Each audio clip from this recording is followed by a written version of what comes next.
The radical, fundamental principles of freedom, rational self-interest, and individual rights. This is the Yaron Brook Show. All right, everybody, welcome to Yaron Brook Show on this Monday, December 15th. God, what a bloody weekend. I mean, just horrific. Story after story after story. Starting with the death of 2 American soldiers in Syria, three injured, and then the Bondi, and Brown, of course, Brown first, and then the Bondi Beach, and then the Reiner, the death of Reiner. I mean, just a horrific weekend. It just I guess it happens once in a while where it's just nonstop. Just horrifying. All right, so let's talk about some of this, and see what's going on. We'll start with the worst of them, in terms of just the number of casualties and just the horror of the whole thing, and the one that's in many respects the easiest to understand, and that is the Bondi Beach massacre, murder. I don't know how you want to call it. But from what one can tell is on Sunday morning. There was a gathering of I guess the local Jewish community at Bondi Beach to celebrate the first day of Hanukkah, the Jewish holiday. One of the probably the most secular of the Jewish holidays. And they were gathered at the beach, families with kids, parents, grandparents, the whole array, and at about 6:30 in the evening, a car pulled up. 2 figures dressed in black shirts emerged. They were carrying long barrel guns and a number of other weapons. And they went up on a kind of a little bridge, kind of walking bridge, and from that vantage point could look right down onto this Hanukkah party, and they just started firing. These are the kind of guns that are a single shot, so they kept having to fire, crank, fire. But I saw some video of them firing. These guys looked like they'd practiced. It looked like they were well trained. I mean, their ability to fire rapidly from a gun like that was quite horrifying. This was not a couple of guys who had no idea how to use a weapon. They definitely had. They knew how to use that weapon. They kept on firing for about 10 minutes, killing, as of now, I think 16 people, including a 10-year-old girl, and including the local rabbi, including a Holocaust survivor, an 87, I think, year old Holocaust survivor, supposedly the police showed up at some point and started shooting at them, but they only had handguns, pistols, and they kept their distance for some reason, and they weren't very effective. Now, there are varying stories about this, so I don't know. I'm sure there'll be an inquiry about this.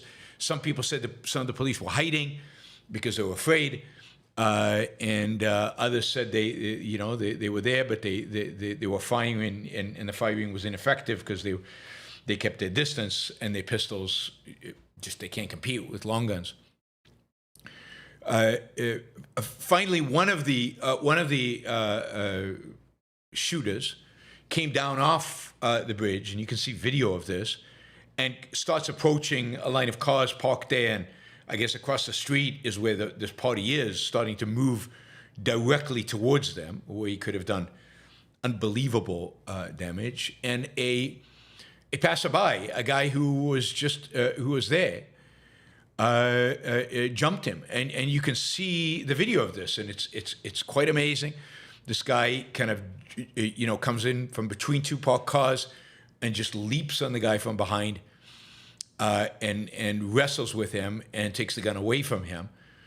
The guy who wrestled him was identified later as his name is Ahmed El Ahmed, a Syrian, I guess, immigrant to Sydney. So the shooters were Muslim, and the savior, who probably saved quite a few lives. The police, again, were not seen anywhere. But he probably saved quite a bit of lives by tackling this guy and getting the gun from him. I think he was injured. The other guy had shot at him, and he was injured through the altercation. But I think he is doing okay. There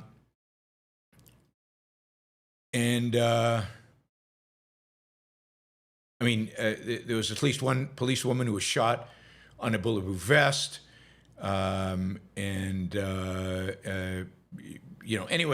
Ultimately, one of the gunmen was killed. The other one was injured and was taken into custody. Both of them, they are father and a son. They are both, from what I understand, they're both Pakistanis. In their car or in the surrounding, there were 2 unexploded bombs. So the damage they wanted to inflict was even greater than what they did. There were also a couple of ISIS flags found in the vehicle. Indeed, the younger of the 2, the son, had been investigated by Australian authorities as far back as 2019 for his connection to possible ISIS connection. So possible ISIS connections. Clearly, they were targeting Jews. Clearly, this is an act of terrorism in Australia. Actually, the largest mass shooting in Australia in 30 years. But this is clearly an attempt, to kill Jews. You can only imagine what would have happened if they had semi-automatic weapons, if they had an M16 or an AR-15, the intensity of the shooting would have been far greater, and the number of casualties would be far greater. They did have the father did have 6 weapons registered to his name. Interesting, given that the son had been investigated for affiliation with ISIS. Now, you can interpret this in a number of different ways. I see already somebody saying this is a consequence of open immigration. No, it's not. This is a direct consequence of the ongoing weakness of the West in facing an enemy and ignoring its murderous inclinations and refusing to do anything about it. This is not just a random couple of immigrants. These are particular immigrants with a particular ideology that we are at war with. They know they're at war with us. We just choose to bury our head in the sand over and over and over again and pretend there's no there there. This is easily preventable. This is easily prevented, not by building walls and closing the borders and being, dominated by fear and hatred, but by going out there, finding the bastards and eliminating them or arresting them or kicking them out of your country. There is no mystery here about who these people are. There's no mystery about who these people are. This is also not about Gaza. I mean, it's as if there were no terrorist attacks against Europeans, against Jews before Gaza. I mean, that is in the West. That is bizarre. This has nothing to do with Gaza. This has everything to do with an Islamist offense against the West, against Jews in particular, that has been going on at least since 1979 and has accelerated with 9/11 and since 9/11. This is not about Israel. This is about the West. This is about Sharia. This is about a jihadi ideology that is set on destroying the West, on dominating the West, and cowering the West.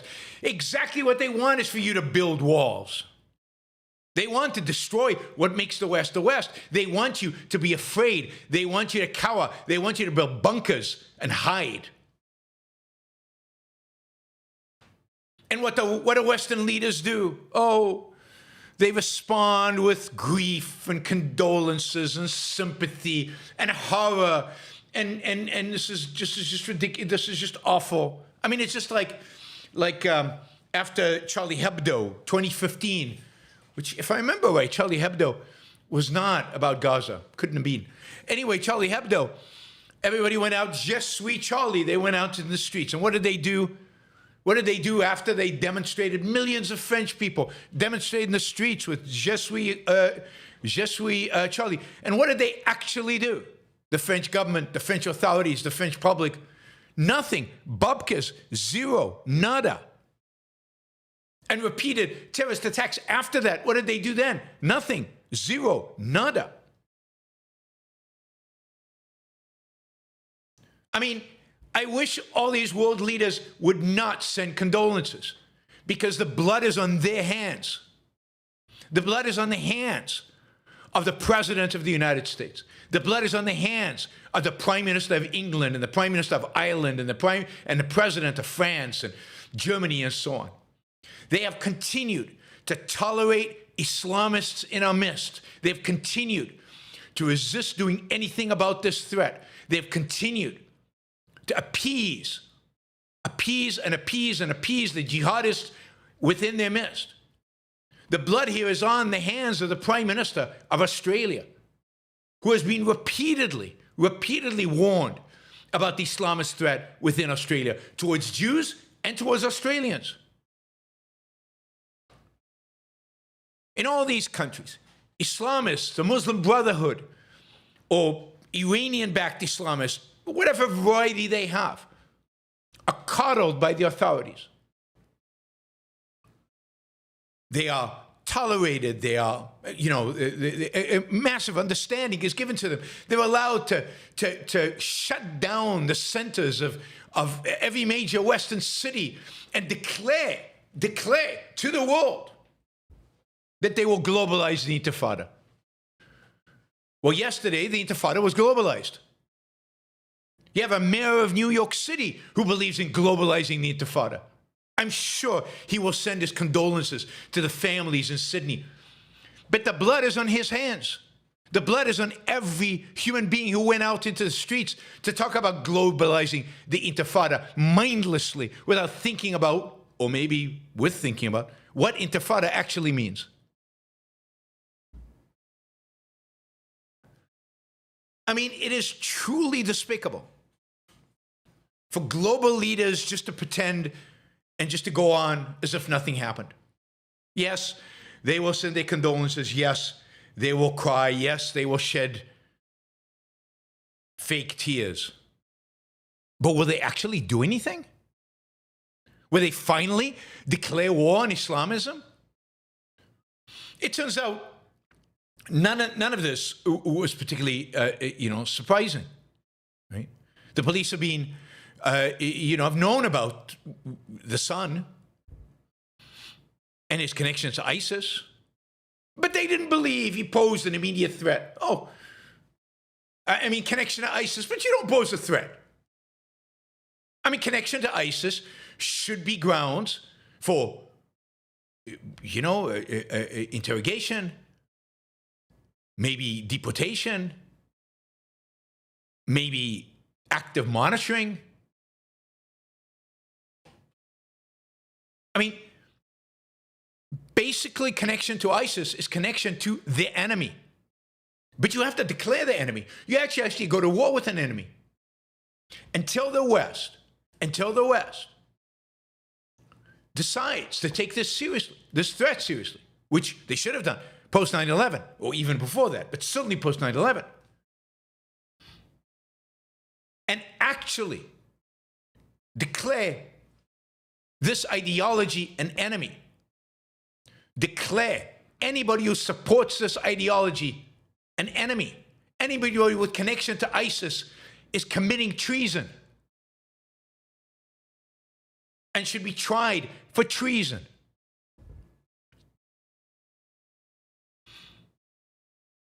It turns out that both the son and the father were radicalized. Where would they be radicalized? Shockingly, in a mosque. The Islamic Center in Sydney, the Al-Murad Islamic Center in Sydney. So you've got a bastion of the enemy in the midst of your city, and you think there won't be consequences? You think a committed death cult who is committed to killing the West is committed to killing Jews?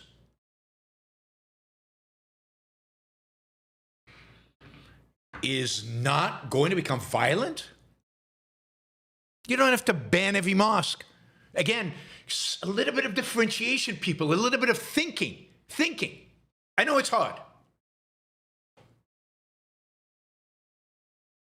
You have to ban the radical mosques, the ones supported by the Muslim Brotherhood and the Iranian regime, the one that actually preach Islamism, jihadism. There are plenty of mosques that are just regular religious institutions that have nothing to do with violence. But there are many mosques all over the West that can be easily identified as places where they are training, they are radicalizing, they are teaching the worst type of ideology, the worst hateful type of ideology. And should those be closed? Yes. Should those preachers be deported? Yes. They are representative of the enemy.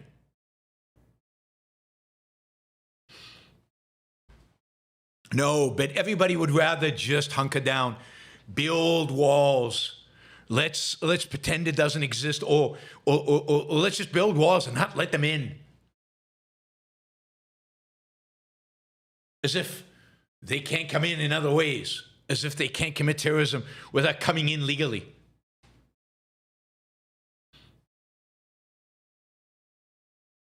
I mean, how much did the war between Israel and Gaza help Israel? Not much. Not much. I mean, I've been saying it since 9/11. I've been saying it for 25 years. And sadly, nobody is listening.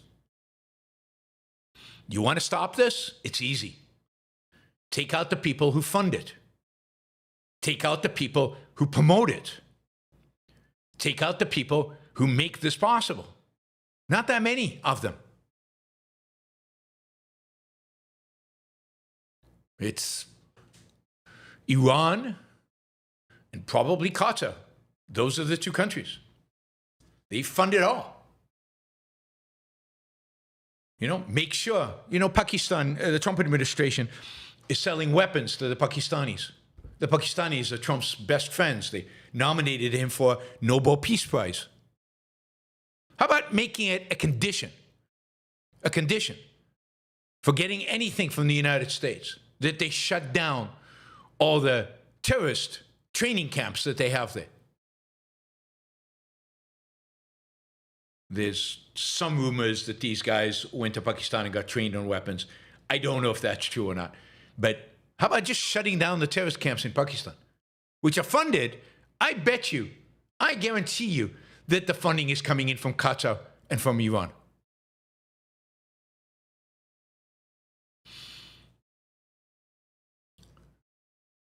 The solution is to destroy the enemy. Now, you think you can build walls and not have them come in. They will find a way in. Not in the numbers they come in now, but they will find a way in. They'll find a way to hijack airplanes. They'll find a way to, to bring them down into your cities. Again, you can cower in fear if you want. But all that'll do is embolden the enemy. All that'll do is make the enemy stronger. Iran has ballistic missiles, and in one day will develop nukes. And you don't care because you don't want war. You just want a wall. Well, a wall won't protect you from those nukes. Like Qataris are best friends with America. They come into America legally. They don't come illegally. And Republicans love the Qataris.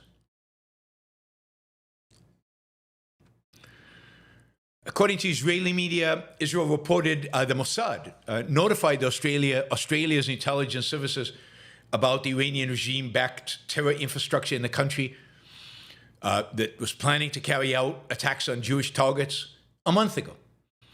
Again, this is an Iranian regime-backed terror infrastructure. This is not random. This is all state-backed. Now, it is true that the Australian authorities took apart much of that infrastructure in the last few weeks. And then the question is, how did these two guys sneak in, or were they connected to that infrastructure, or related to something else?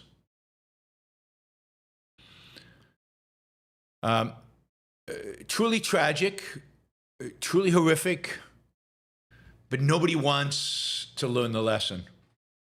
Nobody wants to identify the enemy. Everybody's too cowardly. The right wants to build walls. The left wants to just say, oh no, this is like a criminal offense.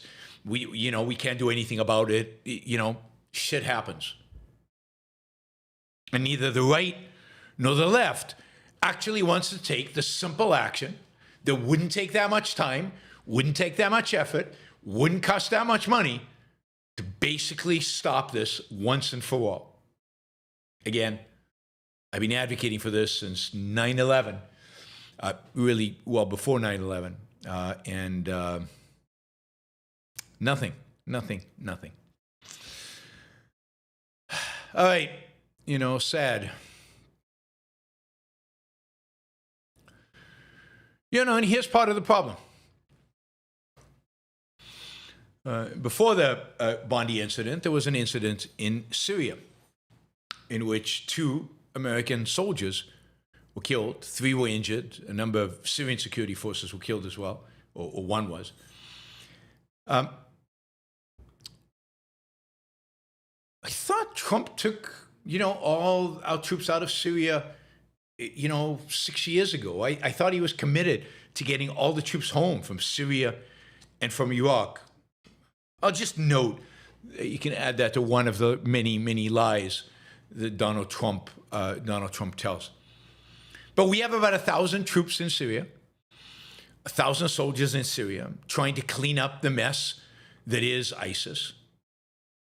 It's taking us a long time. We've been doing this for over 10 years because we don't want to overdo it, and we want to be nice, and we have to be really, really careful in who we shoot and when we shoot and why we shoot. So, our soldiers are in harm's way on a mission that they can never win, given what they're doing. Kill one here, kill one there, take one out there, take one out there, but not deal with the fundamental problem at all. Curious, where ISIS gets its money to run its operations in Syria. Where does it get its money in Syria and Iraq to run operations?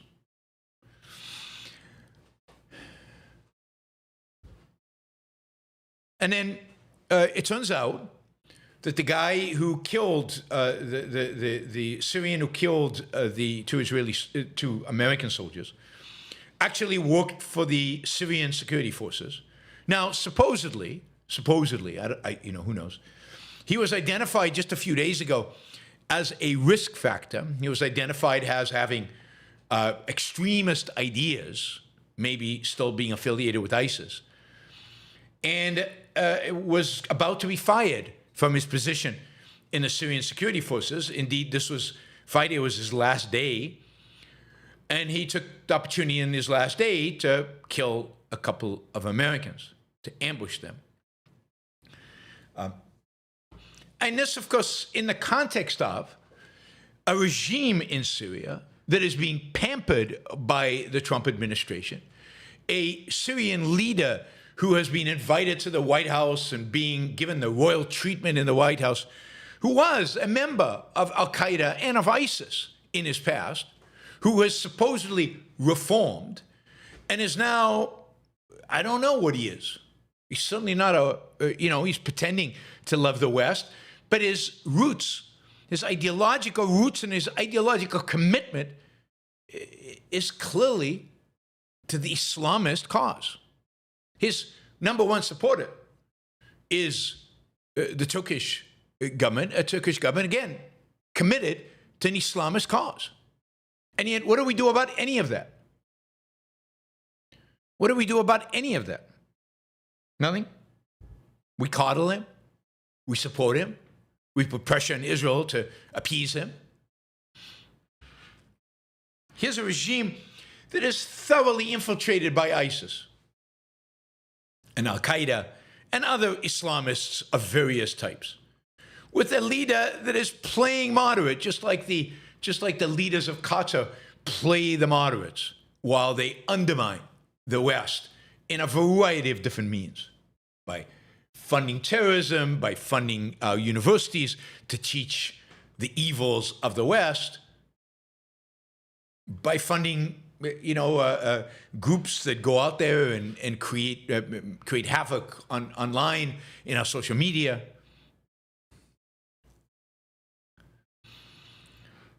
Yeah, I mean, the more we coddle Islamic State-like people, the more we coddle ISIS-like people, the more we coddle Islamists, don't be surprised if there's more terrorist attacks. The more we appease the Qataris, don't be surprised. The more terrorist attacks. The more we resist actually taking out the regime in Iran, which is responsible for much of this, the more terrorist attacks there will be. We had an opportunity, Israel had an opportunity to take them out, and Trump reined them in. They will only get bolder and bolder in their attacks on the West. They will only get bolder on their attacks. And look, right now, one of the best ways to attack the West and get away with it, in the sense of getting some sympathy, is to attack Jews. Attack Jews puts fear in Western countries anyway, because it's in the West. But nobody likes the Jews that much right now anyway. So what the hell? I did want to make this point on the Bondi Beach story, which I've made in the past, but I think is important to make again. What this terrorist attack exemplifies, what the weakness of the West exemplifies, what the general hatred of Jews in the West right now exemplifies, makes real, is the need for the state of Israel and its particular form of immigration. It is true that in a perfect world, in a world where the West stood up against its enemies and destroyed them, in a world where anti-Semitism was a relic of a distant past and had gone from the world, there would be no need for the state of Israel. I would have no problem with open borders in Israel. Indeed, why have a state called Israel? Jews would just live wherever they lived, wherever they wanted, in whatever country they wanted, wherever in the world, as normal people. Every country would be a normal country. But we do not live in that world. We live in a world of Jew hatred. And I don't even care how you define Jew. I have no particular definition in mind. People that anti-Semites define as Jews, that's who Jews are. As long as anti-Semitism is as rife as it is today, as long as it's everywhere, as long as Jews can just be killed in this, celebrating Hanukkah on a beach in Australia, there needs to be at least one political entity in the world that has dedicated itself to being a safe haven for them. That's the purpose of Israel. That's why it was created. It's why it exists. It's why it should continue to exist, and why it should always have a position of Jews can come here freely. Indeed, you'll see, growing immigration to Israel by Jews from Europe, where anti-Semitism is going through the roof, from places like Australia, where it just became very real. Remember, this attack was not unusual in the sense that synagogues were attacked in Brisbane, other Jewish events have been attacked in Australia. This was not completely out of the blue. This is just a much worse form. But, the justification for the existence of Israel and the justification for its particular immigration policy has to do with the fact that people, including its neighbors, want to destroy the people that it is a safe harbor for. I mean, people always tweet me, should Israel open immigration to Muslims? Well, of course not. It needs to stay a Jewish state for only one reason. Not because I think there's any kind of importance to being a Jewish state or any kind of ethnocentric bullshit, but because it needs to be a safe haven from anti-Semitism. And because every single one of its neighbors and Muslims from all over the world have dedicated themselves to killing Jews and destroying Israel.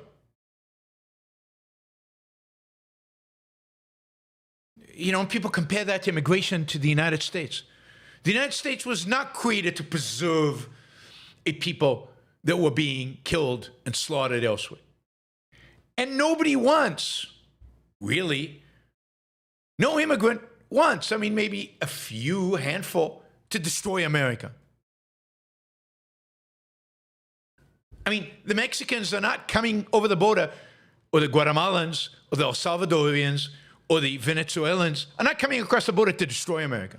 It's not their purpose. It's not what they want. Yes, there's some gang members. Kill them. Get them out. I don't care. Yes, there might be some Muslim terrorists coming across the border. Capture them. Send them back. Or put them in jail forever.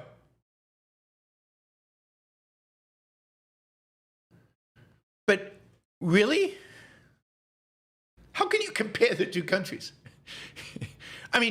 Again, when people compare immigration to America and immigration to Israel, it just shows they cannot think. They cannot think. Thinking requires more than coming up with labels, slogans. Open immigration, therefore it must be open to everybody, everywhere, all the time, in every country. No, it mustn't. It doesn't necessarily. Context matters. Situation matters.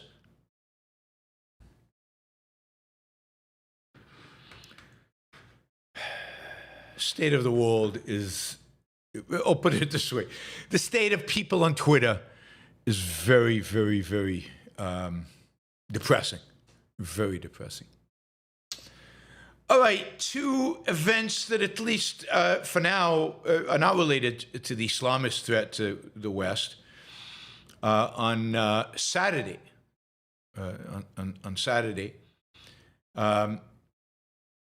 there was a shooting at Brown University, I guess during a exam prep session in the engineering building. A unidentified person walked into the classroom and started shooting. Two students were killed. A number of others were injured and made it into the hospital.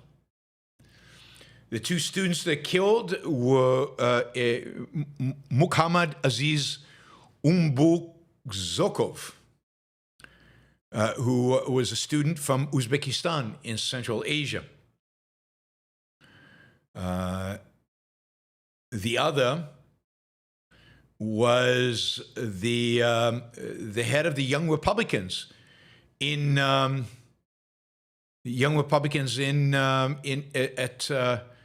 at Brown University, Ella Cook. Indeed, there's some conspiracy theories going around saying that she was the target of the attack. The whole point was to kill her. It was a leftist killing the head of the Republican, whatever. Nobody knows exactly what the motivation was.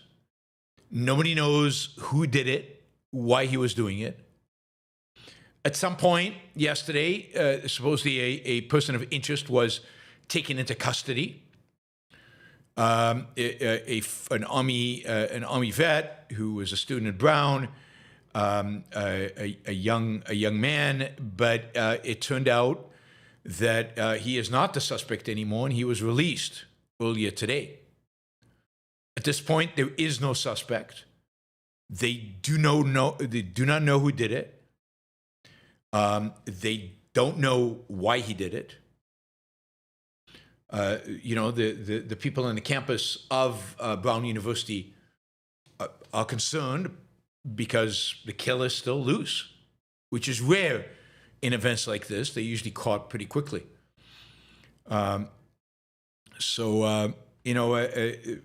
That's what we have. Providence Public Schools have canceled extracurricular activities. People are kind of hunkering down.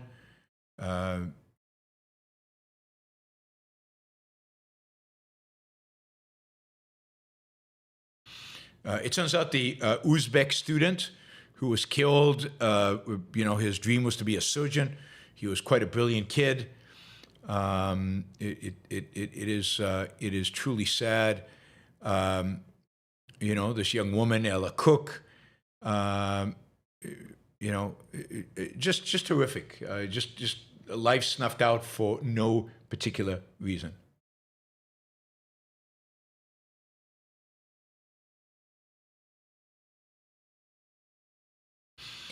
All right. It seems like nobody got a good look at him, and the video footage, the 800 cameras on campus, didn't get a good look at him. My guess is they'll find him, but it could take a while. And then the fourth kind of horrific, bloody event of the weekend was that it turned out that Rob Reiner, the actor and director, and his wife were murdered with a knife attack.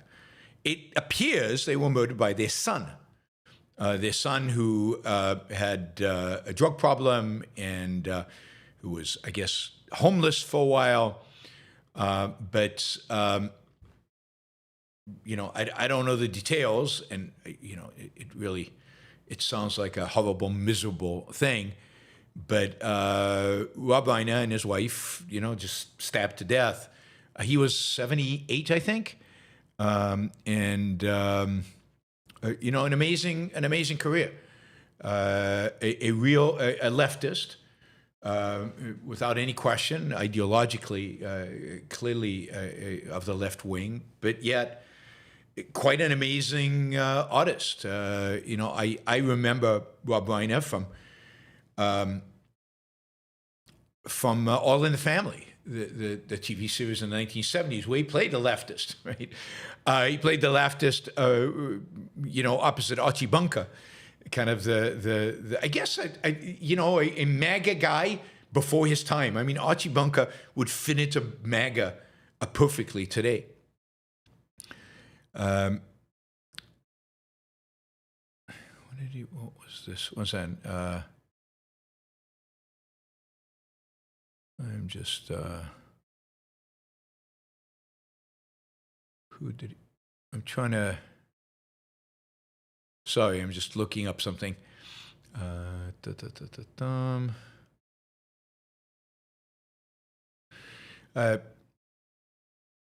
One second, let's see.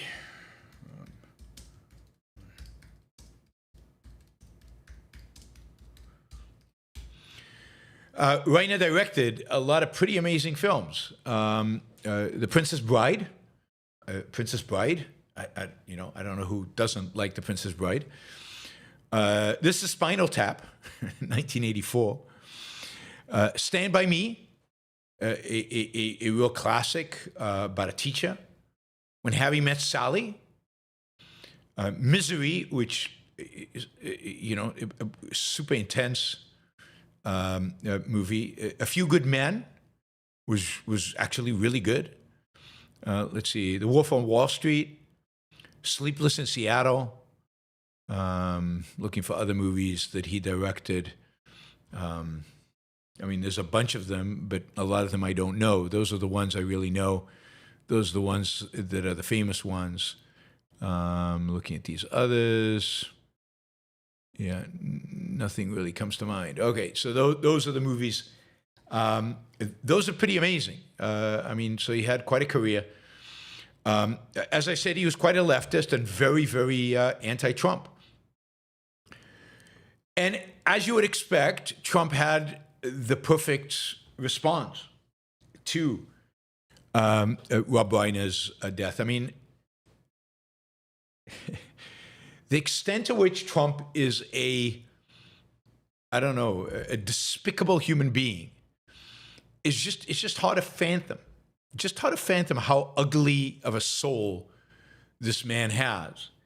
And that he's been put in a position where he exposes his soul to all of us on a regular basis.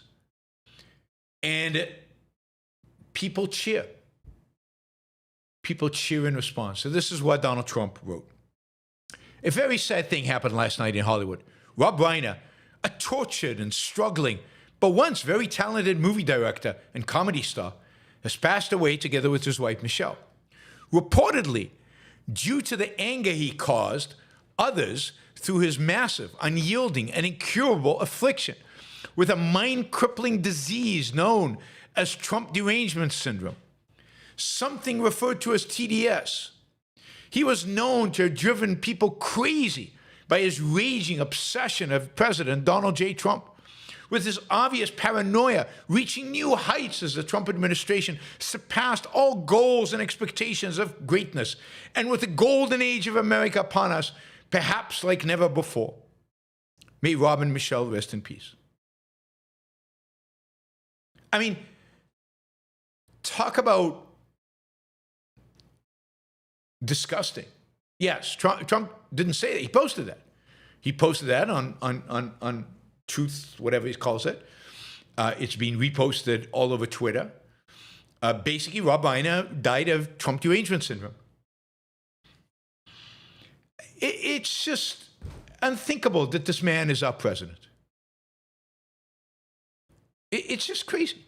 It's just crazy. And that some out there, I won't mention who, consider him one of the greatest presidents in American history, if not the greatest. It's just, it really is sick and disgusting. Talk about narcissism. He can't even, just take a tragedy and just, it's about him. It's about, how the guy treated him and how horrible that is. All right, let me remind everybody, we've got a few more stories, but let me remind everybody that this show is made possible through the support of people like you. I noticed I criticized Trump and a number of people left. This show is made possible from people like you, watchers, listeners like you. Can't do the show without you. We have goals, and Super Chat is a great way to support the show.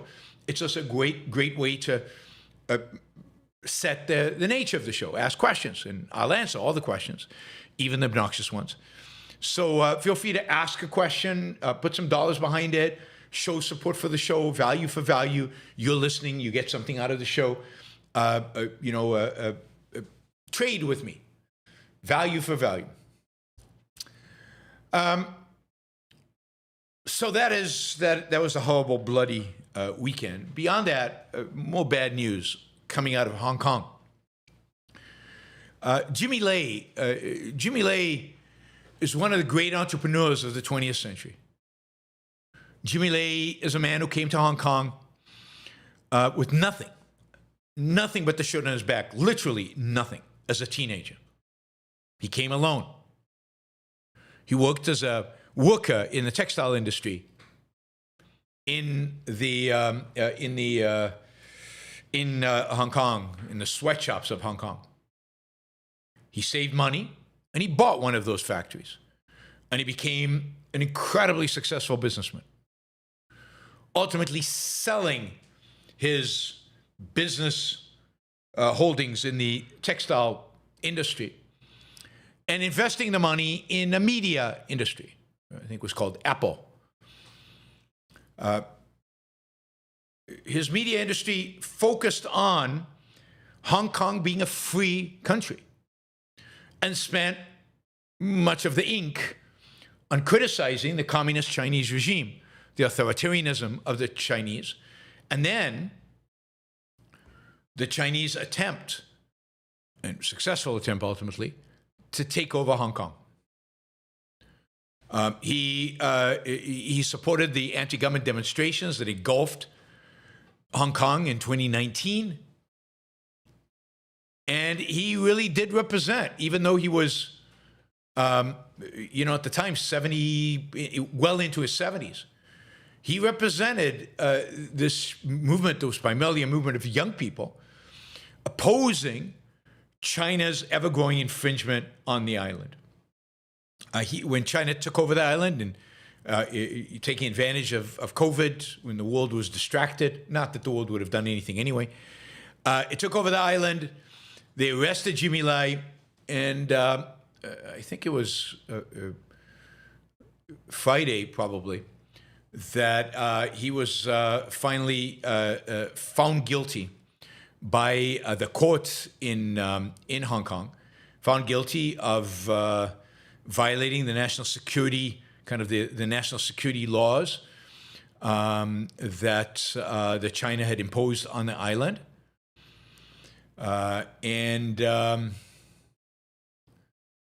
He will probably be sentenced to life in prison. Life in prison. So this is, horrific news.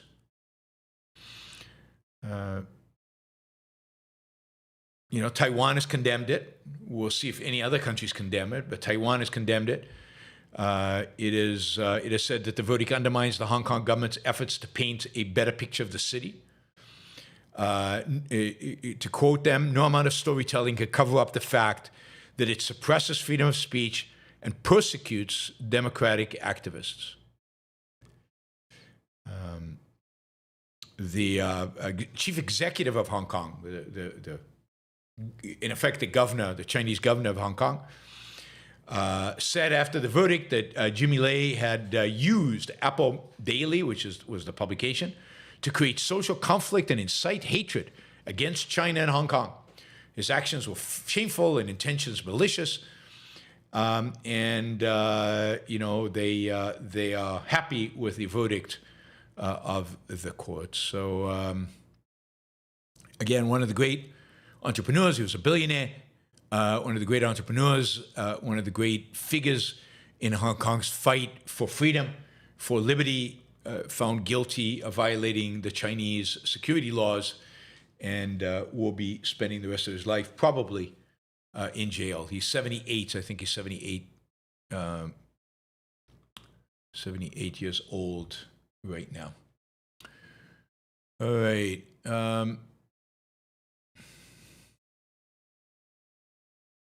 Yesterday in Chile, the Chileans had the final round of the elections. The election was between a Catholic, conservative, right-wing figure by the name of Cass, Jose Antonio Cass, and a communist. Not because I'm calling him names communist, but no, he was the representative of the Communist Party. Cast won by, you consider it a landslide, 59% to 41. Chile is an additional country to join kind of the spread of right-leaning politicians. There was a huge swing to the left over the last, I'd say, 8 years. Chile went left about 8 years ago. Colombia went left. Bolivia, of course, has been left-wing for 20 years. Brazil went left with Lula. And of course, Argentina before Milei was left. And really, South America was dominated by left-wing parties. And then over the last few months, we've seen a turn to the right. Now, in the case of, we saw Bolivia, after 20 years of socialism, reject the socialist and vote a center-right figure. In Ecuador, a center-right candidate was reelected, and now Chile joins that with Cast. Now, Cast is not Jose Milei. Cast is not Javier Milei. Cast is not a free market guy. Cast is a populist, religious conservative. He didn't run on this because, this is like the third election he's run, and in the past, he's always lost. And, the first time he ran, he lost by a big margin. So he changed his campaign tactics. But the reality is that this guy is massively anti-abortion, anti-gay rights, very, very, very Catholic, and for the imposition kind of Catholic ideology as part of his governing, as part of governing. He also, he does not believe in free markets. He's not a socialist, but he's a statist, very much a statist. He is also the reason he won, and what he really ran on was not against free markets. What he ran on was law and order. What he ran on was anti-immigration, clean up the gangs. Chile has seen over the last few years an increase in gang activity. It's seen an increase in drug smuggling. It's seen an increase in crime. And he ran on, I am going to clean the place up. I'm going to get tough on criminals. I'm going to shut down the border.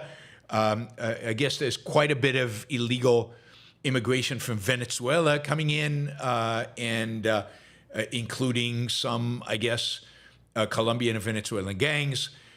So this is the issue people care about, right? People care about immigration, gangs, and crime, or at least they seem to.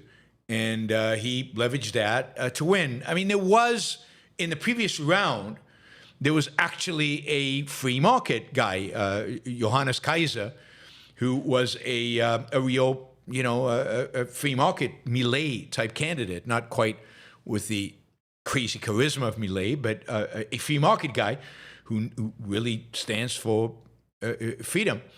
But he came in fourth place. He landed up, he and another center-right candidate together won 26% of the vote in the first round. They both endorsed Cast. So if you add their votes to what Cast had got in the first round, that is basically his margin of victory. So, this Cast, the Cast guy is a fan of Perón. No, not Perón. Sorry, of Pinochet. He is he's not a good guy. He's not a good guy. He's not on the side of freedom, but I guess he's better than a communist, and that's how Chileans voted. It's sad that somebody who stood for free markets and liberty didn't do better in this election, and was not in a position to beat the communist.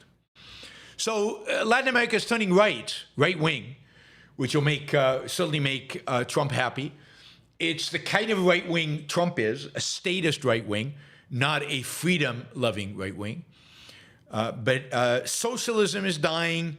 at least for now, in Latin America. I think you'll see the left-wing president of Colombia defeated in the next election.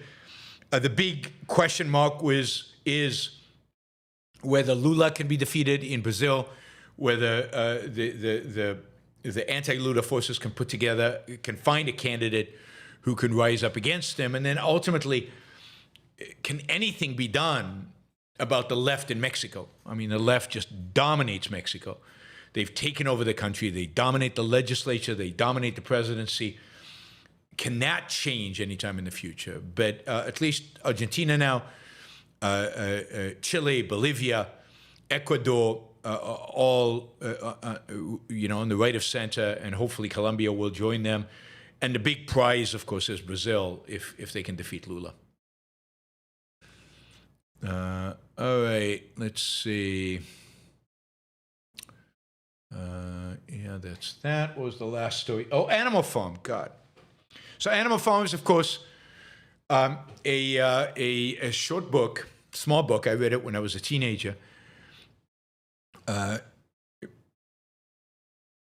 By, of course, the author's name escapes me, which is ridiculous because it's right there. It's not like I don't know it. By Orwell, right? George Orwell. It was written in 1945. So, interestingly, it was written after Anthem. And there appears that there is a new movie out, a new movie of Animal Farm with very fancy, animation. And there's a trailer for the movie.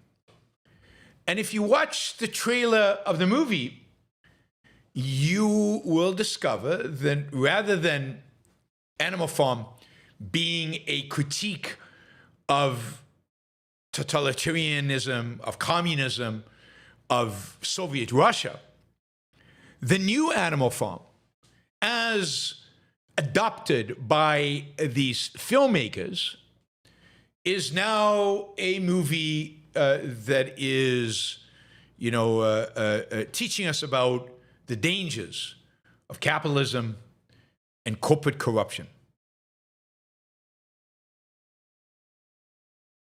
So Napoleon, who is the Joseph Stalin character in the book, is rewritten to be sympathetic, and Pilkington, who in the book represents the U.S. and Britain, is rewritten as an evil billionaire.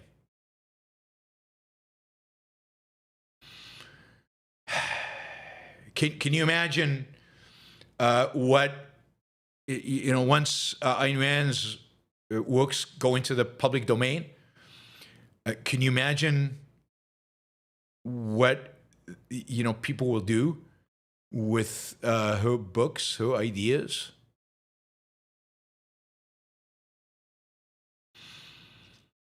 It really is scary.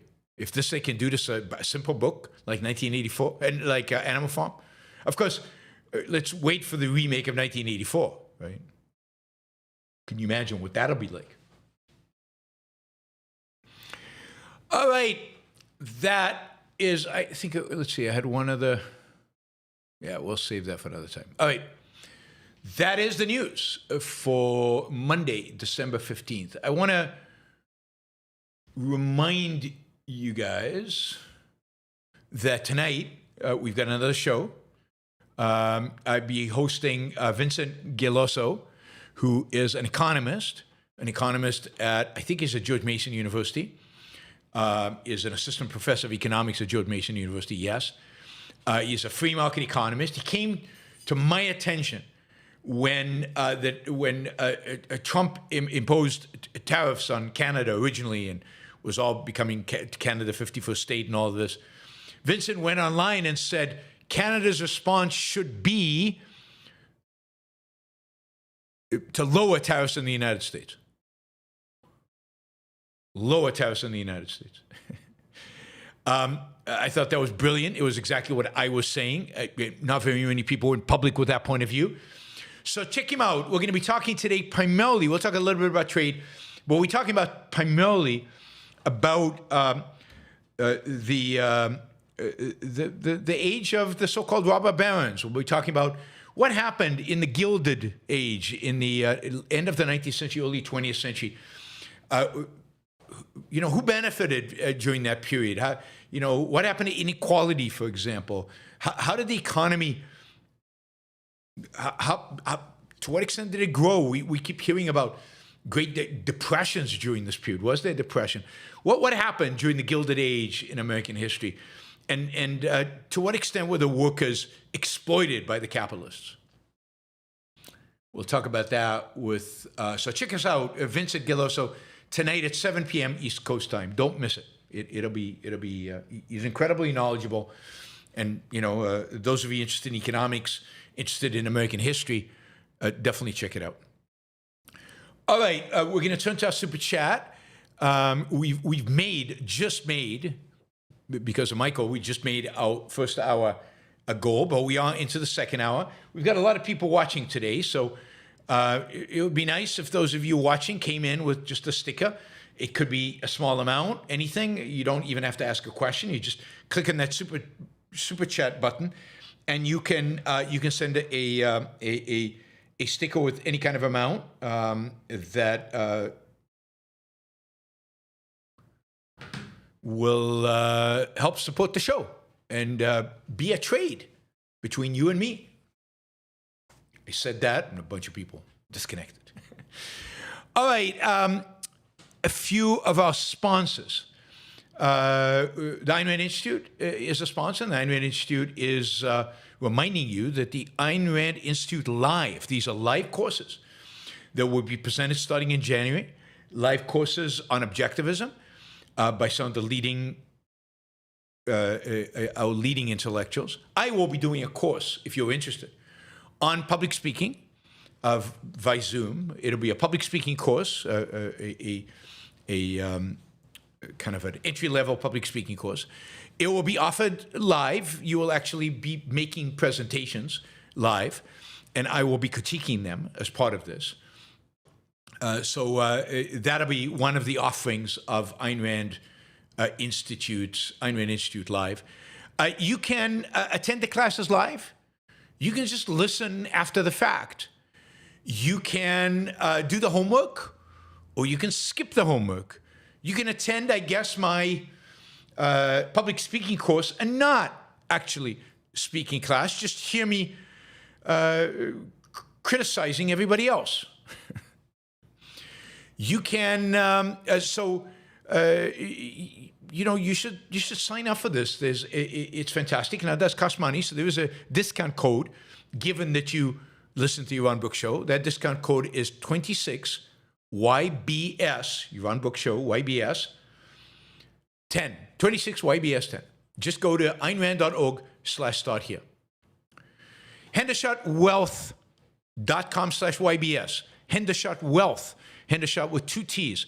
Hendershot Wealth has products that can reduce dramatically, even eliminate, your capital gains tax liability, particularly if it's a big one. So if you have appreciated stock, you have a company you're about to sell, and you would like to discuss ways in which you can eliminate your capital gains liability, tax liability, check out again hendershotwealth.com/YBS.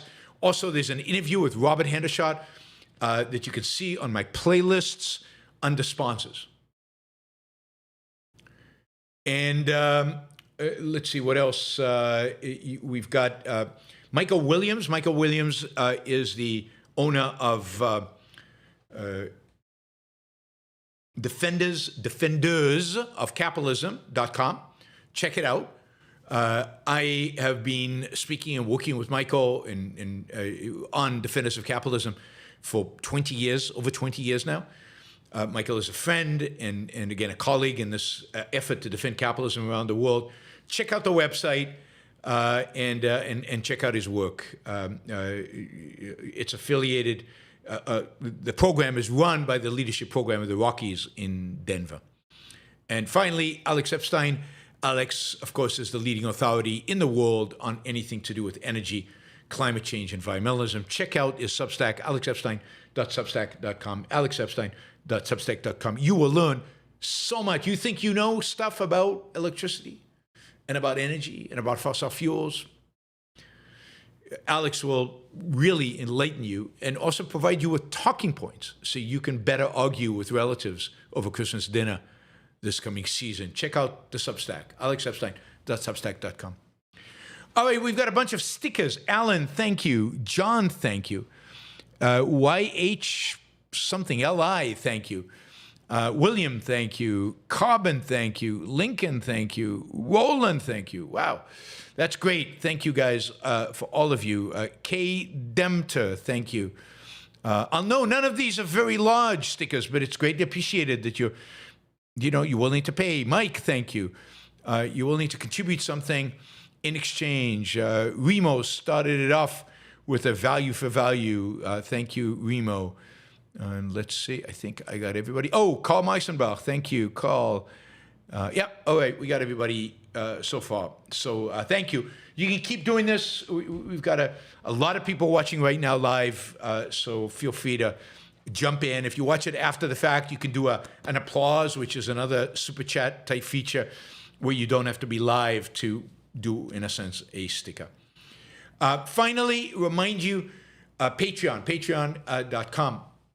I also want to remind you of a couple of things. I'm going to be in Austin, and I have some time, free time, and I thought of doing a seminar during my time in Austin. If you would be interested in a seminar during my time in Austin, send me an email, yaron@yaronbrookshow.com. Just send an email saying, interested in Austin. If you have a particular seminar, like on capitalism or on public speaking or on how to be a rational egoist, just put the kind of seminar you would like to participate in the thing, and it'll probably cost around $500. 4 or 5 hours. I know it is going to be a weekday, not a weekend, so during the week. So if you're interested, send me that email. I'm starting to accumulate names to see if it's worthwhile doing it. Same thing for London for the last weekend in February. If you would like to participate in a seminar like I did last time I was in London or a few months ago, then just put in an email, London, put in maybe a topic for the seminar that you'd be interested in, and just send me that. So I start creating lists of people interested in London, people interested in Austin, Texas. Also, I'm just just an idea that I came up with yesterday while we were discussing Ayn Rand's essay, The Missing Link, on the Members Only Show. And if you are a member, check out the Members Only Show on The Missing Link. I think you'll really like it. And if you're not a member, become a member. It's pretty simple. So I wanted, one of the ideas that came out of that session was, what if we did a study group on OPA, Objectivism, the Philosophy of Ayn Rand, Elena Peikoff's book, and basically maybe meet every 2 weeks, and I would lead a discussion, or I would discuss a section of OPA, and we would go over the whole book. It would probably take a year or two, maybe even 2 years, but we would go through the whole book. So I'm considering that. I'm trying to figure out how to manage it logistically. I'm also trying to figure out how much to charge for it. But just put it on your radar that if you'd be interested in something like that, I'm hoping to make that available in the next few months. I'm not sure what the cost will be. It's something that I'm contemplating doing right now. It would have to be, I don't know.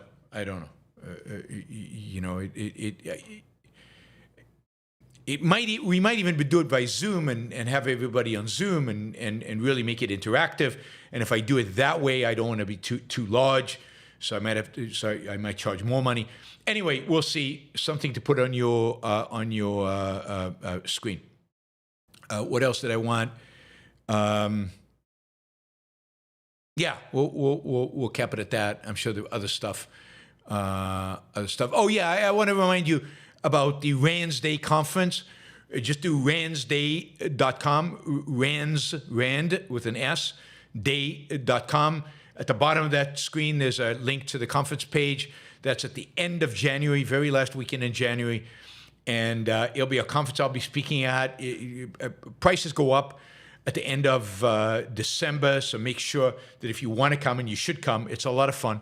A lot of time to socialize, a lot of great speakers, Harry Binswanger, Peter Schwartz, Gene Maroney, and Ellen Kenner, and Don Watkins, and I'm sure I'm missing somebody. But yeah, it'll be. Oh, Shoshana Milgram will be there, so it's going to be a lot of fun. Please join us in Florida at the very end of January.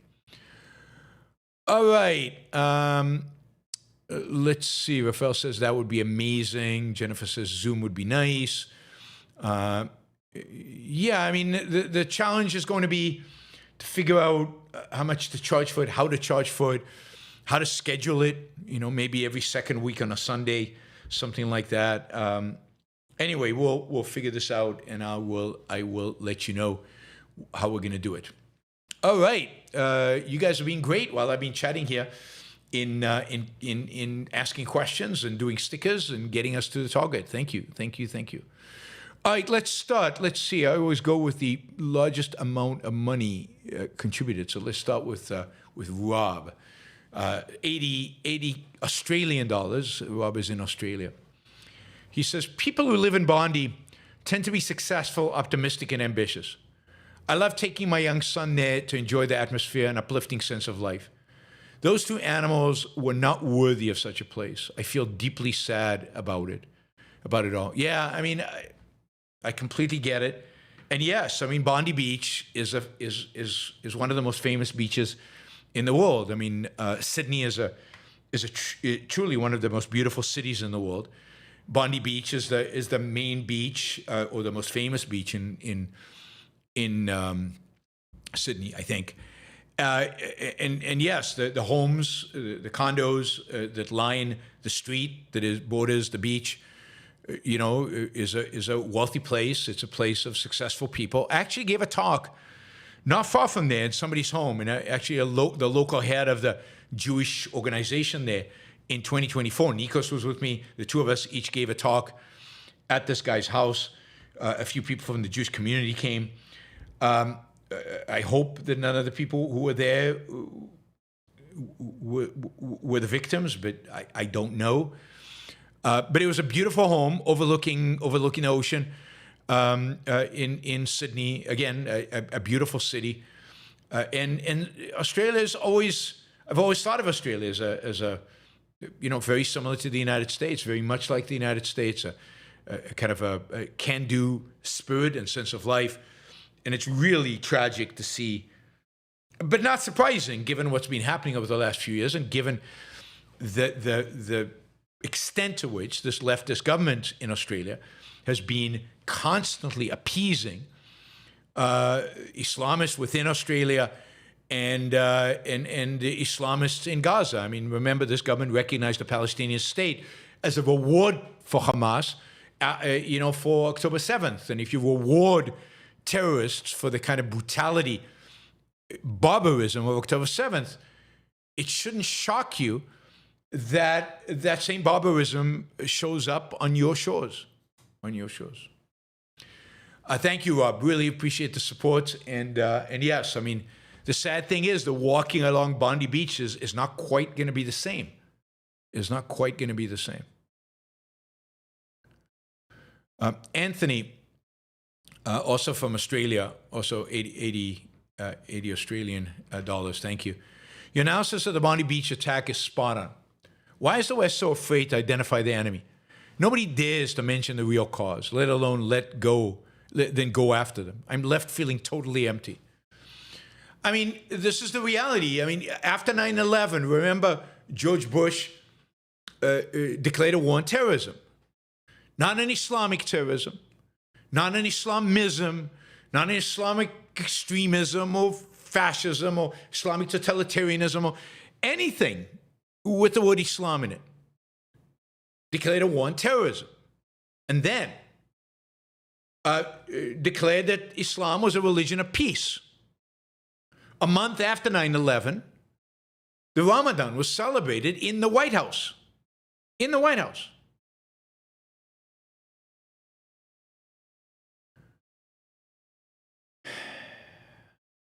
And it was despicable then. It's despicable looking back at it. And you can understand everything that's happened since. That massively emboldens the enemy. Massively emboldens it.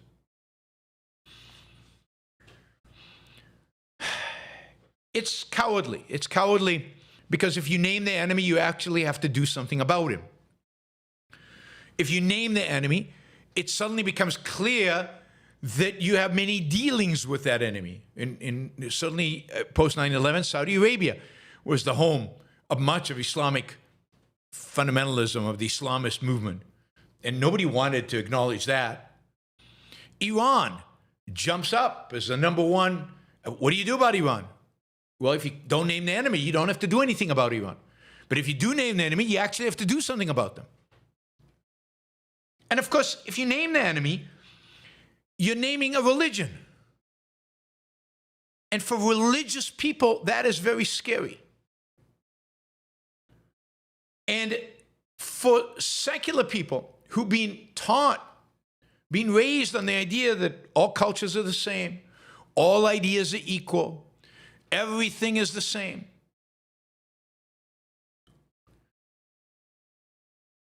It's, it's really, really hard for them then to say, no, this set of ideas, this culture, this interpretation of this religion is fundamentally evil.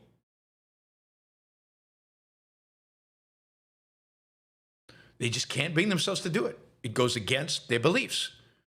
And add to that, again, the cowardice, because if they named it, they would have to act on it. When you name something, this is the enemy, well, what are you going to do about it? If you name something like terrorism, then you can do pretty much anything you want. You can go after Saddam Hussein, even though he had no relation to 9/11. He was a nothing, nobody. There was no connection between him and the kind of terrorism and the kind of threat that America and the West faced. You can ignore Iran. You can ignore Qatar today. I mean, if you name, Islamism, and you say the number one organization preaching Islamism outside of Iran is the Muslim Brotherhood, and you say, where's the Muslim Brotherhood based? Who funds the Muslim Brotherhood? Who allows them, who echoes them and provides them with a megaphone? Well, it's the Qataris. Oh, well, then I have to do something about Qatar. But Qatar just, if you're Donald Trump, Qatar just gave me this gift of a big airplane. And Qatar are our friends, and Qatar gives us this, and they give us that. We can't go after Qatar. So it clashes with other personal values you might have as a politician. But look, since 9/11, the politicians of the West have done nothing but fail us consistently and systematically. If you name Islamism as the enemy, then now you can go shut down certain mosques. Now you can kick out certain preachers. Now you can put people into jails. But then you're infringing on their religious freedom. Yeah, if they're advocating for killing people, then their religious freedom ends at that advocacy. It's not just theoretical. They're literally advocating for killing people. Then it's time they go to jail. But for that, you have to be willing to declare an enemy. But that would require, then, that would necessitate action. Action that is scary. Scary. And by the way, the people who are doing least about this, I mean, put it another way. In that they do nothing about this, there's no difference here between the left and the right. George Bush was from the right. Donald Trump is from the right. They've done nothing. Nothing. Zero, zilch, nada.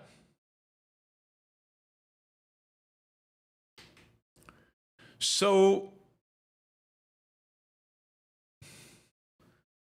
this isn't a problem of left and right. This is a problem of Western leaders throughout, overall. All of them. K. Demter, thank you. Thank you for the sticker. All right, let's keep going with the $50 questions. Given how rich, this is Michael, given how rich and cushy our lives are, I find it hard to believe the West will tolerate concentration camps and mass starvation. I suppose if people are mindless and hateful enough, it could happen, but that would be quite an achievement. Well, I wouldn't call it an achievement, but yeah, I mean, I don't see any problem of tolerating that. I mean, the reality is that people are already angry and pissed off, and they already tolerate, ICE agents walking around the streets with heavy equipment and bulletproof vests and faces covered up, arresting U.S. citizens, not even arresting, because they don't,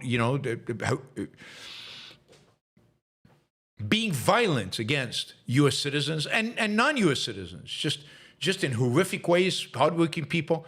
Now, there's a rumor that they're going to change it and ICE is only going to go after criminals. I'll believe it when I see it. But right now, they're harassing people in the streets of America, and almost nobody is saying anything. I mean, it's not popular, but it's also not being demonstrated against en masse. It's being tolerated. So given the response to ICE, I wouldn't be surprised if 20 years from now, the West was ready for much more.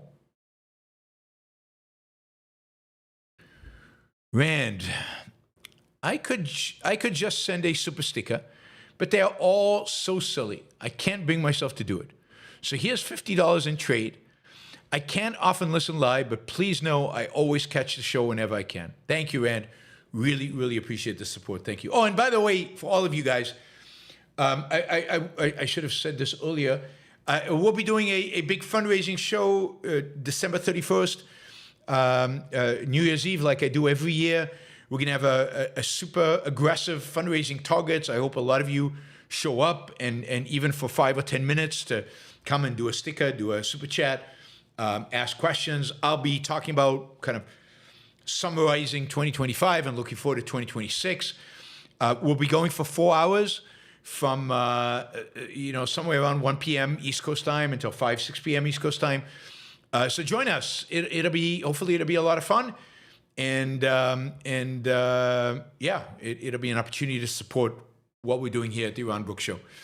All right, Andrew, a feature of a nihilist is second-handedness. He relies on others' focus. He's terrified of knowing his mind is alone. If he can't focus via parasitism, he has a choice: destroy himself or face reality alone. The latter is a first step towards the good. Yeah, facing the world, reality alone is the first step towards the good. But how many people have the courage to do that, particularly if they're nihilists or have already been nihilists, or the second-handedness is entrenched in them? But that is the first step. But yes, a feature of nihilism is definitely second-handedness, because you can't live without some values, but you don't have any personal values, so you just go after what people tell you is a value. That's what you pursue. Thank you, Andrew. It's incredibly generous. Okay, Jacob. In 1986, the childhood vaccine manufacturers, not yet bankrupt because of vaccine injury lawsuits, begged Fed government for liability immunity. Since then, 3x more vaccines added to child schedule, $4.5 billion in compensation since '86. Yeah, I mean, that's right.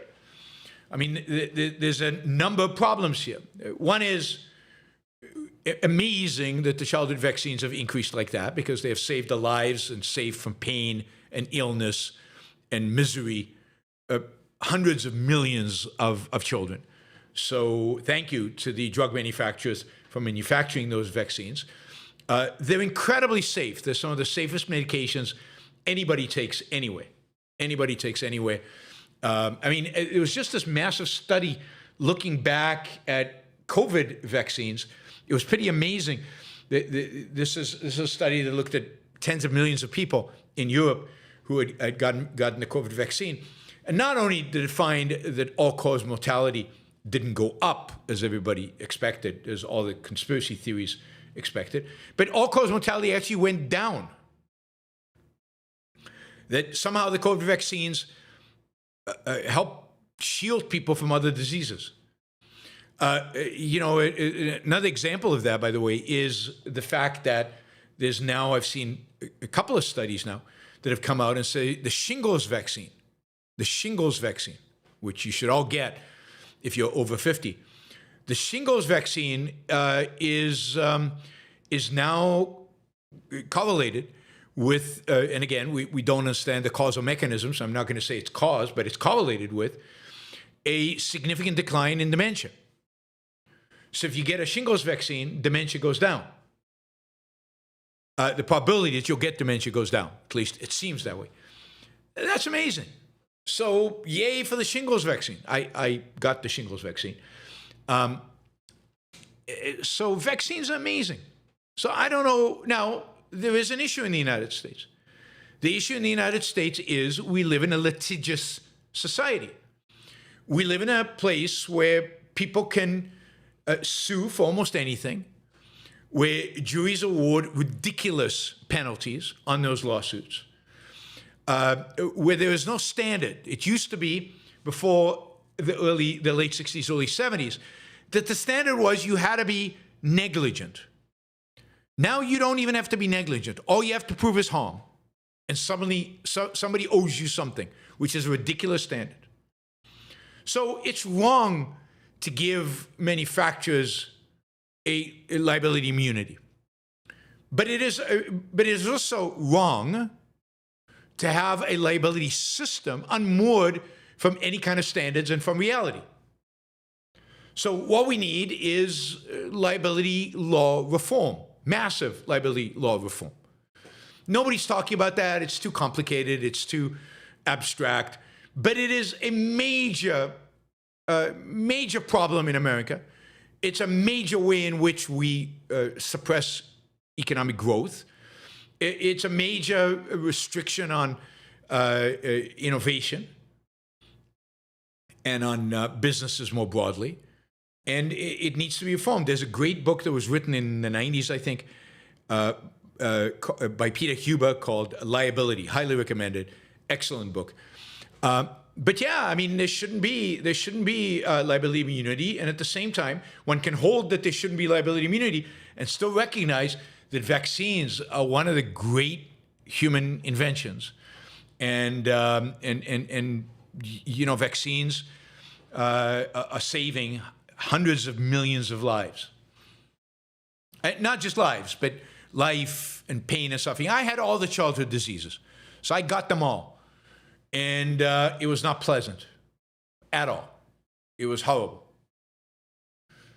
And some of them could easily get complicated. I mean, you're seeing measles breaking out now. What it was in the Carolinas, I saw. There's a whole area in the Carolinas that is being quarantined because of a measles outbreak. It's horrible. Shahzbat says, my dislike of Trump goes to 11. Yes, that is a tribute to Reiner, and that movie whose name just slipped my mind, but I mentioned it earlier, where the band puts the volume up to 11.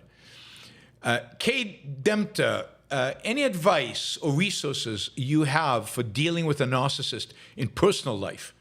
My sister is trying to divorce a narcissist husband, but he's making her life hell in the process. I want to help, but I don't know how.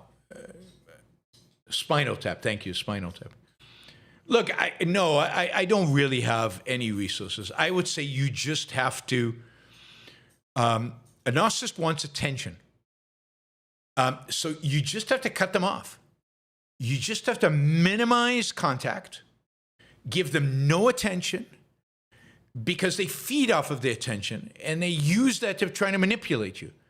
So you've got to just, to the extent that you can, just cut them off as much as you can. And be tough.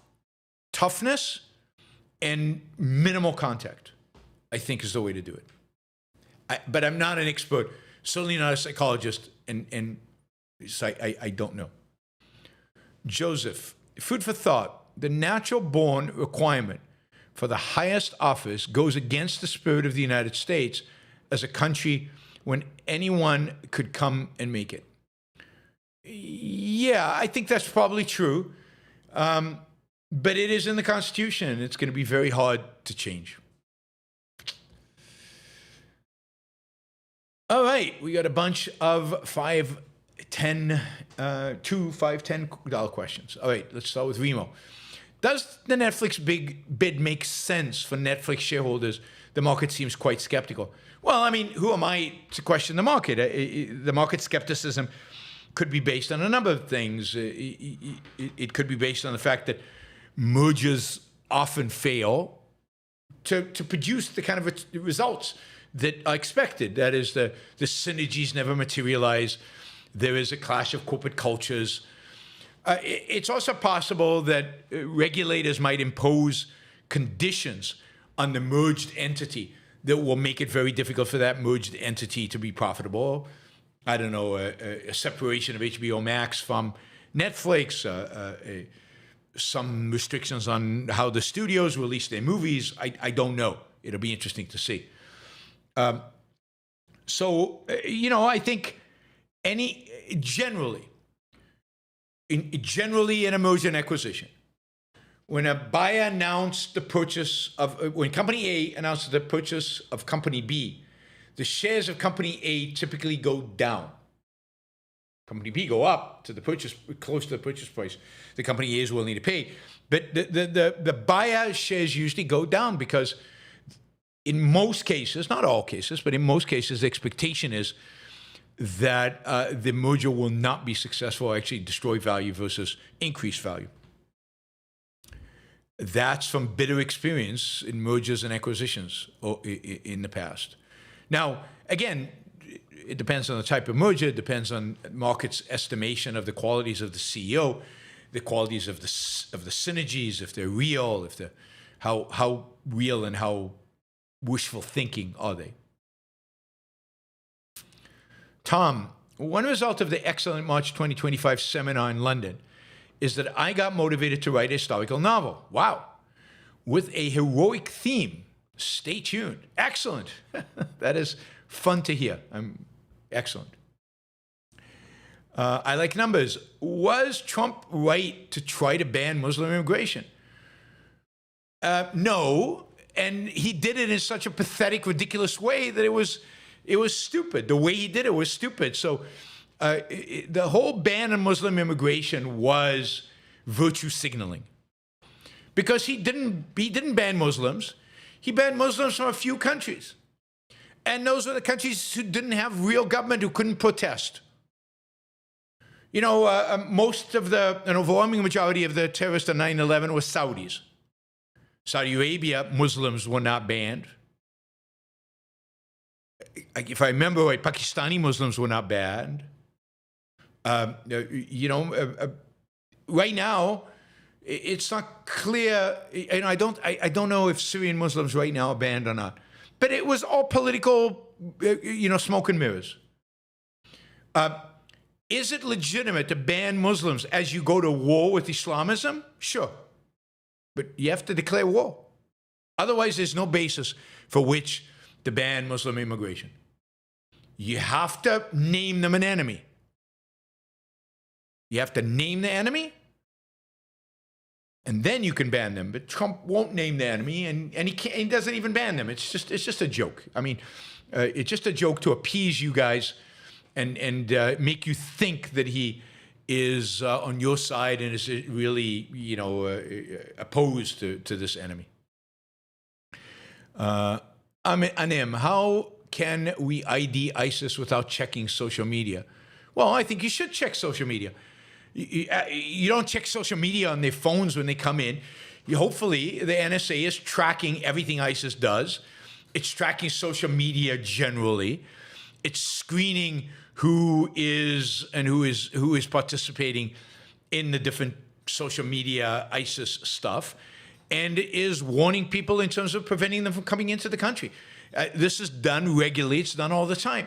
I also think that if you're a Muslim, you should expect to be screened 100 times more than everybody else. So I am fine with requiring from Muslims, when they come into the United States, a complete screening of their social media.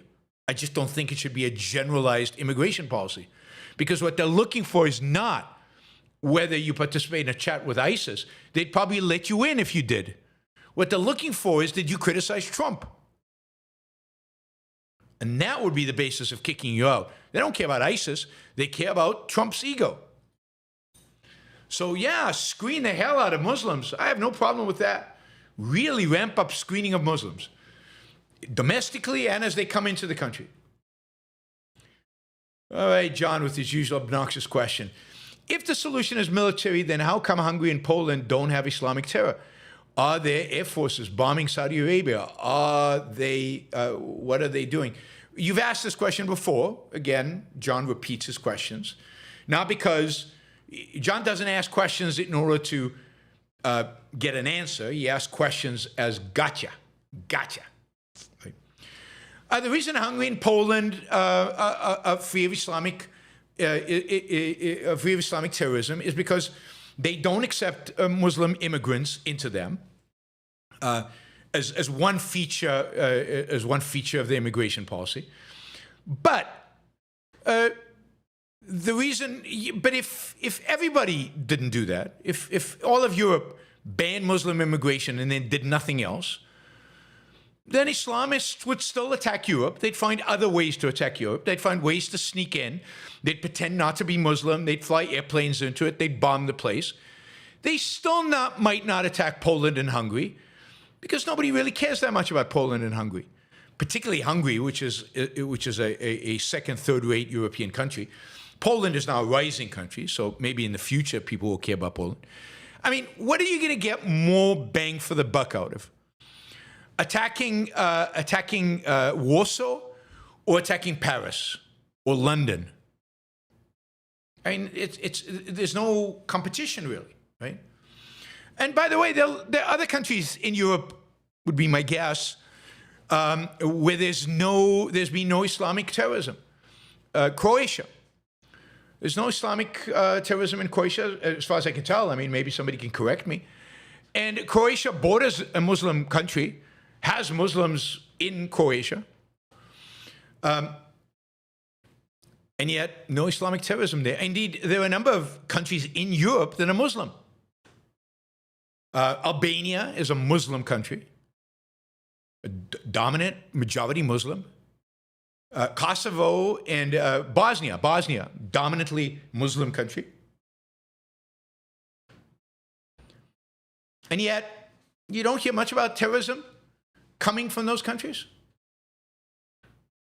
Right? And indeed, is Bosnia part of the EU now? I mean, at some point, if Bosnia is not, if Bosnia is not part of the EU, at some point, when it becomes part of the EU, they'll be able to migrate to Poland.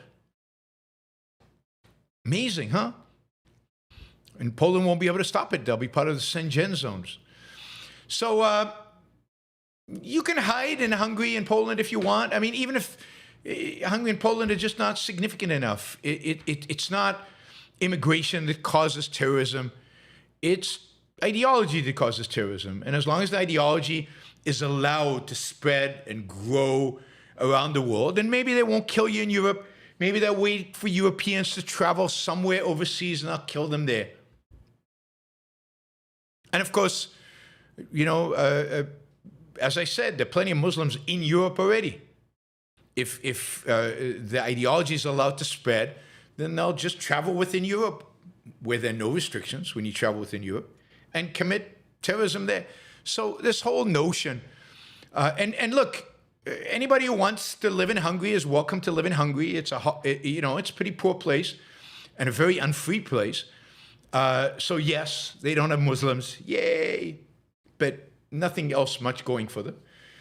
Poland is a little bit better, and certainly growing economically and doing well, and Poland is also very anti-Russia, which is good for them, and they're building up a military, so good for Poland. But Poland,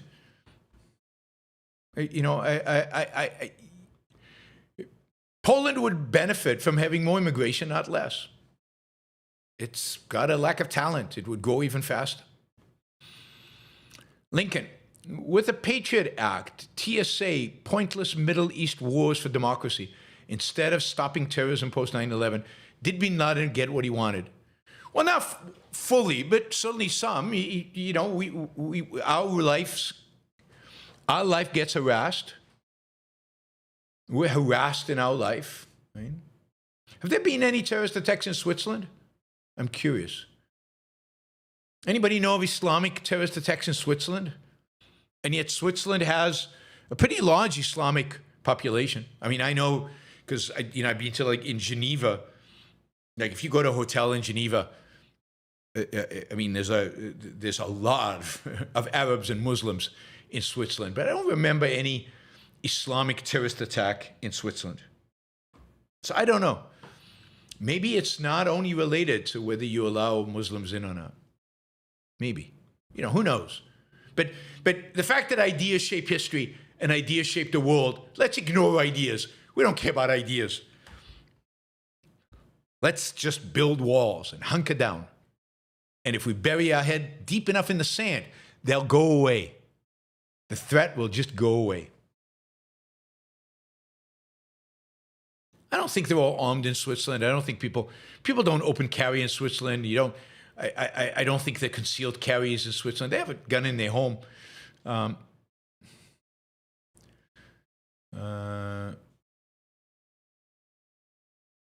Switzerland took a lot of Albanians from Kosovo. Professor Kraken says they are not very problematic as far as Muslims go. Yeah, I know, but I thought it's Muslims that are the problem, not Muslims for some reason. But no, there were a lot of Arabs as compared to Kosovoans. There's a lot of Arabs in Switzerland, and there's been a lot of immigration into Switzerland from Arab countries. Again, I know this because I've traveled there and I've seen it, and yet I don't think there's any Islamic terrorism in Switzerland. I don't know why. Interesting. Phil, 3572, those who refuse to name the enemy are as Islamic mystic violence, a mental subhumans who refuse to recognize we are at war. It was declared 50 years ago by the Muslim Brotherhood. Well, I mean, yes, it was declared. I mean, the Muslim Brotherhood was created in 1928, so it's almost 100 years. Yeah, we can celebrate in a couple of years. We can celebrate the creation of the Muslim Brotherhood by Hassan el-Banna, who was the creator of the Muslim Brotherhood in Egypt in 1928. Lincoln, the more I learn about Christianity, the angrier I get. They stopped progress for 1,000 years. Imagine what Aquinas could have been without religion. Yeah, imagine all the other geniuses that lived during that 1,000 years who couldn't express their genius because of Christianity. Lincoln, all Trump has had to do was let Israel overthrow the Iranians, support Ukraine, and not be idiotic on tariffs, and I would support him, but he's too dumb. Well, I don't know if dumb is the right word, but he's too something. Yeah. Lincoln, for years I refused to watch The Princess Bride when I was a kid because I thought it was a girl's movie. Luckily, my mom made me watch it, and I loved it. Yeah, it's a fun movie. It really is. All right, Michael, does Trump feel he has nothing to lose with the mean tweeting? I think the Republicans will get destroyed this midterms. We'll see. It's hard to tell. It large extent depends on the economy and how the economy does between now and the midterms. But I don't think he controlled himself. I think he's just a nasty human being. And I don't think he has any self-discipline and can control himself. He also declared, I think this morning, that the United States has gained $18 trillion, literally $18 trillion from tariffs. We bring in about $30 billion from tariffs total a month. So that's 300-something billion. He said 18 trillion. I assume he's talking about all the investments companies and countries promised to make. 18 trillion. So he can't help himself. He makes stuff up. And he's nasty and a liar. And he just can't control the lies. He just says stuff that's, again, evidently false. And it doesn't register with him. Michael. Part one, do the remnants of the Dark Ages confine itself to the digital world? All the hate and racism isn't often said to anyone's face, only anonymously online. People are miserable and frustrated, engage in anonymous hate speech online to let off steam, but they don't want 1220 in real life. Well, I mean, maybe, but, you know, there's plenty of anti-Semitism in real life. There are plenty of people who go out there and join, you know, globalizing Intifada demonstrations. There very well might be, you know, there are plenty of anti-Semitic conferences and events where they go and in real life do it. And it's just a matter of time before what happens online transfer into the real world. Now, of course, they don't want 1220 in real life in the sense that they don't want to lose the technology and the wealth and all that they have. And even Michael Knowles said, oh, 1220, but just the culture of 1220. But of course, the culture of 2020 precludes the technology of the 21st century. But they evade that. They don't want to think about it.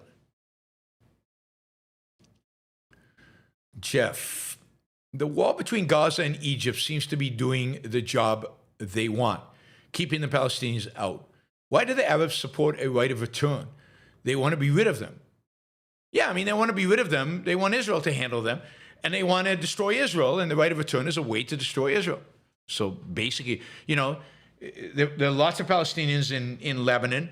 They could have assimilated, could have allowed to be assimilated into Lebanese society. They're not that, you know, they're all Arabs, and they speak the same language. They have a similar culture, and yet the Lebanese have refused to let them to assimilate. They still live in refugee camps. They're still treated as refugees 70-something years after the fact. No other refugees in the world are treated that way. Certainly after a generation, you're not treated as a refugee anymore. It's gone. It's done. It's finished. Get on with life. And the Arab states want to perpetuate Palestinian refugee status because it's not even that they don't want them. They want to use them as a card against Israel. And the rest of the world lets them. Michael, is pity just another form of abuse? Is it a form of abuse? To pity somebody is to abuse somebody. I mean, there's a sense in which that's right. It's also the person doing the pitying. There's an abuse there because, I mean, why should you pity people? It's a very kind of altruistic emotion driven by altruism. Yeah, I'd have to think about that one. I'm not sure, Michael. Christian, what is your opinion on near-death experiences? People claiming they could see their own body from above, stuff like that. Yeah, I mean, the mind is near death. Maybe certain parts are shutting down, chemicals are coming out. And just like when you're on drugs, you experience certain things. It means absolutely nothing. Zero, zilch, nada. Any more than what you experience under drugs means something. It's your brain going a little haywire. And maybe part of that shutting down manifests in a bright light appearing before you in your brain. Not really a bright light, but that's part of the shutting down. So I don't make anything of them. I think they're just, again, the brain closing up, closing shop, and creating certain hallucinations as a consequence. Lincoln, I'll be making lots of progress on my novel over the next month. I'll have updates in January. Exciting. Good luck. Roland, I have several Muslim co-workers. Haven't heard of any terrorist attacks in the country. Roland is in Switzerland. So yeah, I guess Switzerland and Poland and Hungary, what do they have in common? I don't know. So John can keep asking me about Poland and Hungary. And it's nonsensical. Belarus, well, they probably don't, and they have some Muslims. There are lots of countries that have never had terrorist attacks, and some don't have Muslims in them. All right. Thank you, guys. Really, really appreciate the support. Thank you to all the sticker providers. Thank you to all the super chat providers. Really appreciate it. Don't forget, tonight at 7 p.m. East Coast time, join us and for our interview with an economist. Free market economics, crucial to all of us. It'll be fun, and you'll learn some economic history, which is always fun and interesting and important. I'm going to have fun anyway. Bye, everybody.